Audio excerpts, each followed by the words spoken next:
দীর্ঘদিন বন্ধ থাকার পর কলিং ভিসায় মালয়েশিয়া যেতে গিয়ে সর্বশান্ত হয়েছেন প্রায় ২০,০০০ যাত্রী। সব প্রক্রিয়া শেষেও মালয়েশিয়া যেতে না পারার ঘটনায় কী ব্যবস্থা নেওয়া হয়েছে তা জানতে চেয়েছেন হাইকোর্ট। আগামী ৭ দিনের মধ্যে রাষ্ট্রপক্ষকে তা জানাতে বলা হয়েছে। রোববার এ সংক্রান্ত রিটের শুনানিতে বিচারপতি মোস্তফা জামান ইসলাম ও বিচারপতি এস.এম. মাসুদ হোসাইন দোলনের বেঞ্চ মৌখিকভাবে এই আদেশ দেন। আদালতে শুনানিতে ছিলেন রিটকারী আইনজীবী মোহাম্মদ তানভীর আহমেদ ও বিপ্লব পোদ্দার।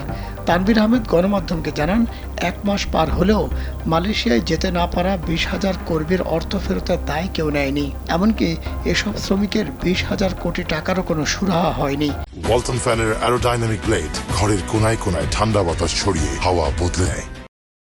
এর প্রতিবাদে রিট করা হয়েছে। রাষ্ট্রপক্ষের আইনজীবী তুষারকান্তে রায় বলেন, আদালত এ বিষয়ে জানতে চেয়েছেন। মন্ত্রণালয় সহ সংশ্লিষ্ট অন্যদেরকে হাইকোর্টের আদেশের বিষয়টি অবহিত করা হবে।